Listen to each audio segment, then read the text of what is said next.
Hello students, I am here again with our new lecture and I hope you all are doing well in your studies. जो हमने previous lectures लिए हैं, I hope आप लोग अच्छे से उसे लर्न कर रहे हैं और उसे साथ के साथ नोट भी करते जाइए। कोई प्रॉब्लम है तो आप कमेंट सेक्शन में मुझसे पूछ सकते हैं। अब हम आज का जो हमारा टॉपिक स्टार्ट करने जा रहे हैं वो है heterotrophic nutrition, unit first life processes and that is heterotrophic nutrition. सबसे पहले हमें हीटरोट्रॉफिक न्यूट्रिशन में ये देखना होगा कि व्हाट इज़ हीटरोट्रॉफिक न्यूट्रिशन, इसकी डेफिनेशन क्या है। So heterotrophic nutrition is the mode of nutrition in which organisms obtained ready-made organic food prepared by other organisms। अब इसको हम याद करने का तरीका इस तरह से माइंड में हम मेकअप कर सकते हैं। हीटरो का मतलब क्या होता है, अदर। ट्रॉफिक का मतलब होता है मीन्स या फिर एट विच दे फीड। तो जिस भी मीन्स से या जिस भी लेवल से ऑर्गेनिज्म फूड ऑब्टेन करेंगे वो क्या लेवल होगा, दूसरों पे डिपेंड रहने वाला। ठीक है, सबसे पहले हमने ऑटोट्रॉफिक के बारे में बात करी थी। ऑटोट्रॉफिक में हमने फोटोसिंथेसिस के बारे में बात करी थी जो कि प्लांट्स में होता है।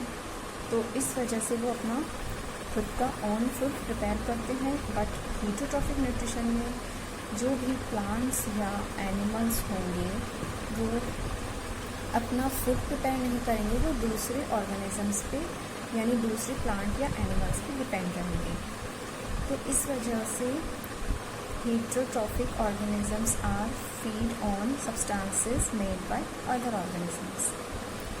तो ये बात तो स्पष्ट हो गई कि दैट इज़ क्लियर कि they can't make their own food and they depend on others for food.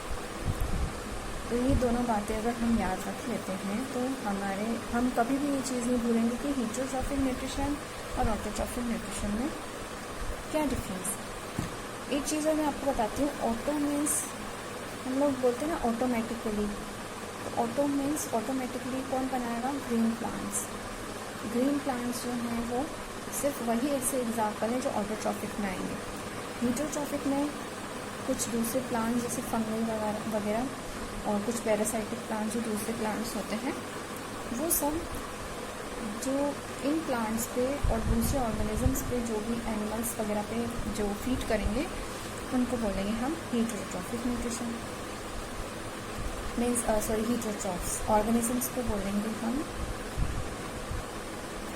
Organisms are said to be heterotrophs and mode of nutrition is what,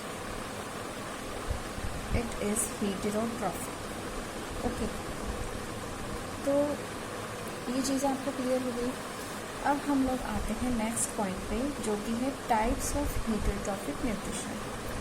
तो टाइप्स में आता है holozoic, saprotrophic and parasitic. There are 3 types of heterotrophic nutrition, that is first one is holozoic heterotrophic nutrition, saprotrophic heterotrophic nutrition and parasitic heterotrophic nutrition. सबसे पहले बात करते हैं holozoic nutrition की। तो उसमें हम पहले एग्जांपल देख लेते हैं। सबसे पहले एग्जांपल है ह्यूमन बीइंग। आराम से आप याद रख सकते हो H for human being and H for holozoic. तो जब ह्यूमन बीइंग्स हैं तो हमको तो पता है कि हम किस तरह से न्यूट्रिशन लेते हैं। ऑब्वियसली हम खुद तो अपना हमारी बॉडी प्रिपेयर नहीं करती फूड को, हम प्लांट्स या दूसरे एनिमल्स के थ्रू ही न्यूट्रिशन लेते हैं। तो इस तरह से हमने जब ह्यूमन बीइंग याद रख ली कि हाँ ह्यूमन बीइंग जो है H से ह्यूमन बीइंग और H से होलोजोइक। तो इसमें कैसा होगा कि जिस भी तरह से हम लोग अपना फूड का प्रोसेसिंग होता है वो हम याद रख सकते हैं। दूसरे एग्जाम्पल है सम यूनिसेलुलर ऑर्गेनिज्म, एग्जाम्पल है अमीबा। सम मल्टीसेलुलर ऑर्गेनिज्म, एग्जाम्पल है एलिफेंट, काऊ, गॉट एक्सेट्रा। अब प्रोसेसिंग कैसे होती है तो हमें याद है कि हम ह्यूमन बीइंग्स में क्या होता है, सबसे पहले हम इंजेक्शन करते हैं यानी कि इनटेक ऑफ फूड को इंटेक करते हैं। ठीक है। और हम लोगों में माउथ पार्ट्स प्रेजेंट होते हैं, तो ईज़िली हम लोग फूड को पहले माउथ में ड्रॉप करेंगे, देन फूड का डाइजेशन होगा जो कि इनसाइड बॉडी होगा, इंजेशन भी इनसाइड बॉडी होगा। देन जब डाइजेशन हो जाएगा तो जो हमारी बॉडी की जो छोटी छोटी सेल्स हैं वो न्यूट्रिशन को एब्जॉर्ब करेंगे, तो उस प्रोसेस को बोलेंगे एब्जॉर्प्शन। तो ये तीनों प्रोसेसेस होलोज़ोइक न्यूट्रिशन में इनसाइड बॉडी होंगे। अब हम बात करते हैं फूड इनसाइड बॉडी।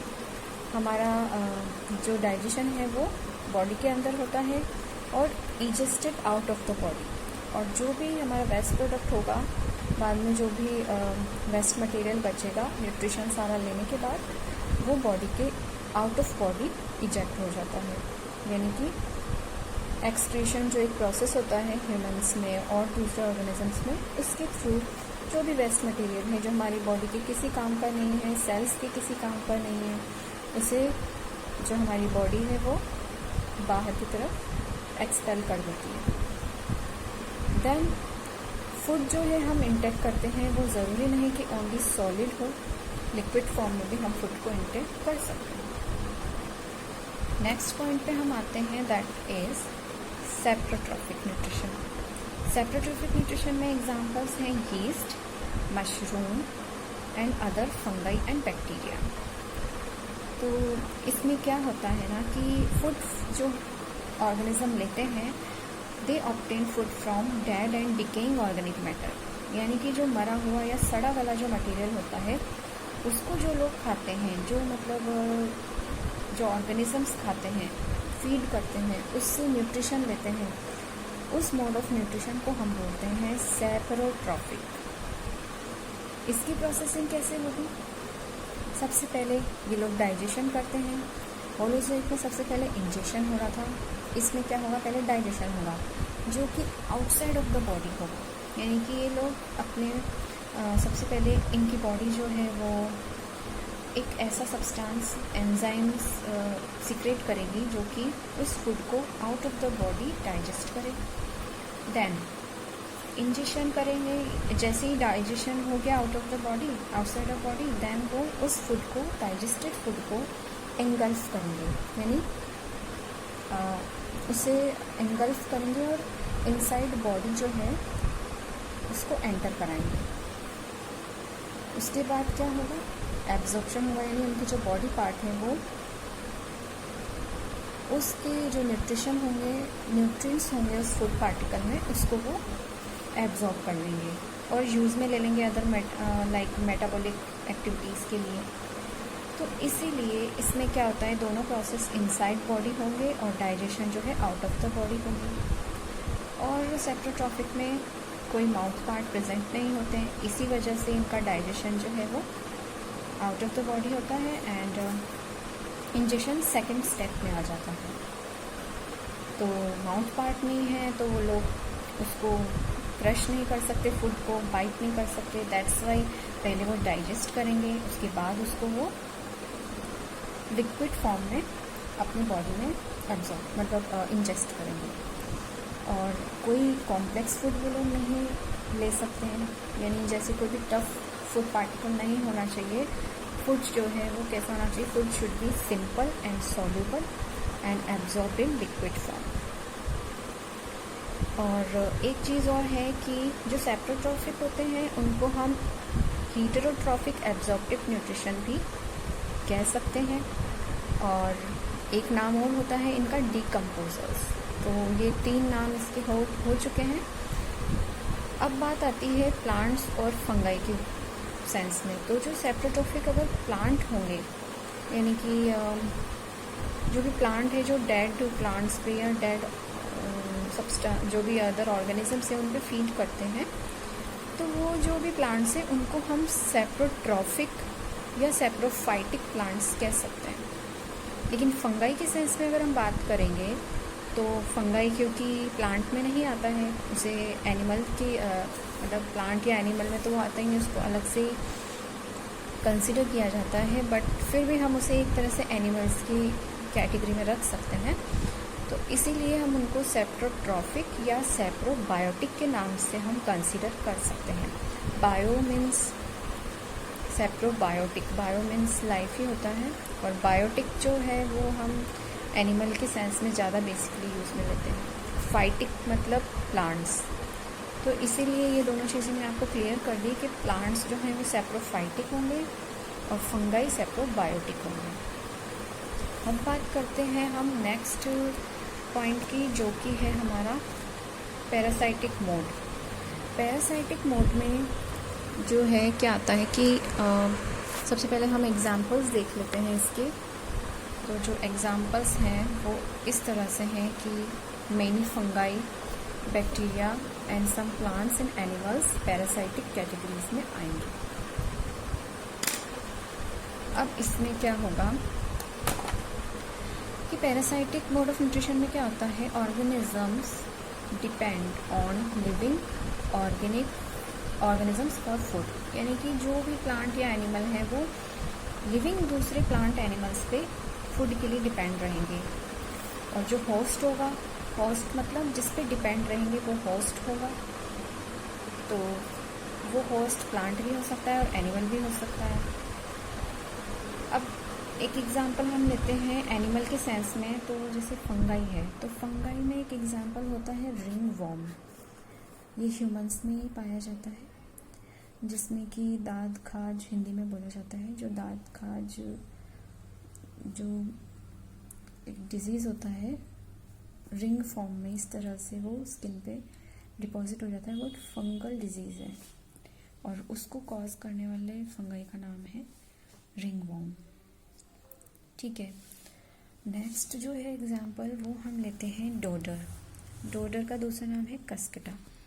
तो कस्केटा को हम अमरबेल के नाम से भी जानते हैं, और ये क्या करता है ना कि ये पैरासाइटिक फ्लावरिंग प्लांट है, यानी इसमें फ्लावर भी आते हैं, लेकिन ये ऐसा प्लांट है जो कि दूसरे प्लांट्स पे ये डिपेंड रहता है, अपने प्लांट या एनिमल्स पे। जो पैरासाइटिक आपने प्लांट्स के बारे में शायद छोटी क्लासेस में पढ़ा होगा, लोअर क्लासेस में, तो उसमें क्या होता है कि जो प्लांट्स हैं वो दूसरे प्लांट्स पे डिपेंड रहते हैं, उन पे जो ग्रो करते हैं लिविंग प्लांट्स पे, और उनसे सारा न्यूट्रिशन, यानी जो वो ऑटोट्रॉफिक है वो अपना प्रिपेयर करेंगे फूड, और उनसे ये लोग जो हैं वो फूड एब्जॉर्ब करते हैं और अपना न्यूट्रिशन करके अपना ग्रोथ एंड डेवलपमेंट करते हैं। तो ये जो है ये पैरासाइटिक प्लांट्स होते हैं। और पैरासाइटिक मोड ऑफ न्यूट्रिशन में दो तरह के आते हैं, जो कि है एक्टोपैरासाइट और एंडोपैरासाइट। एक्टो का मीन्स होता है आउट, यानी कि जो parasite out of the body मतलब अटैक करेंगे, that are lice, ticks, leeches etcetera. तो ये भी जो भी जिस भी ऑर्गेनिज्म पे यानी एनिमल्स पे बेसिकली ये फीड करते हैं, तो ये आउटर पार्ट से ही यानी स्किन के थ्रू ये लोग अटैक करते हैं, और उसके बाद स्किन के थ्रू जो ये ब्लड स्ट्रीम है उसके थ्रू ये एनिमल्स से अपना न्यूट्रिशन लेते हैं। नेक्स्ट आता है एंडोपैरासाइट। तो एंडोपैरासाइट में है एस्केरिस टेपवर्म। एस्केरिस जो है जो बच्चों में, छोटे बच्चों में हो जाता है, एनस पे ये अटैक करता है बच्चों की, और उसकी वजह से वाइट कलर की जो है ये वॉर्म लाइक स्ट्रक्चर होते हैं, जो कि मतलब बच्चों में ईचिंग क्रिएट करते हैं, रेडनेस क्रिएट करते हैं, तो एनस के प्लेस पे। तो ये क्या है, एंडोपैरासाइट है, जो कि क्या करते हैं कि बॉडी में यानी इंटेस्टाइन पे ये अटैक करते हैं। बट जब आप कोई भी आप देखोगे छोटे बच्चों को, जब इस डिजीज़ से वो कॉज रहते हैं, तो उस वक्त क्या होता है कि जैसे ही वो एक्सक्रीटा रिलीज़ करेंगे, उसमें छोटे छोटे से वाइट या ब्लैकिश से वॉर्म लाइक स्ट्रक्चर देखने को मिलते हैं। तो वो क्या है, एस्केरिस। टेप वॉर्म भी इंटेस्टाइन में ही जाके अटैक करता है और पूरा फूड, अपना पूरा न्यूट्रिशन जो है वो उनसे लेता है, ह्यूमन बींग से। और ये दोनों ही एग्जांपल्स जो मैंने आपको बताया, एक्टोपैरासाइट और एंडोपैरासाइट के, ये एग्जांपल्स हैं ह्यूमन के।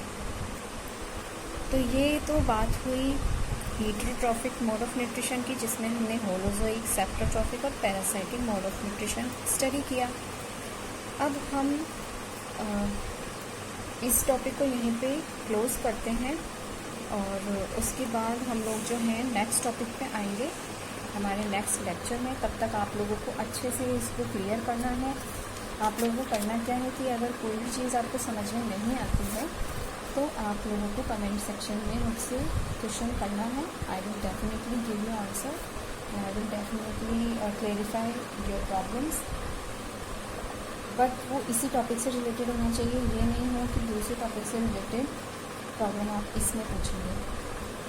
ठीक है, तो जो भी इस लेक्चर से रिलेटेड प्रॉब्लम्स हैं वो you can ask me in comment section and फिर हम दूसरे टॉपिक के साथ मिलते हैं जो कि होगा nutrition in animals. Holozoic nutrition के बारे में हम डिटेल में बात करेंगे in our next lecture. Till then enjoy learning and happy learning.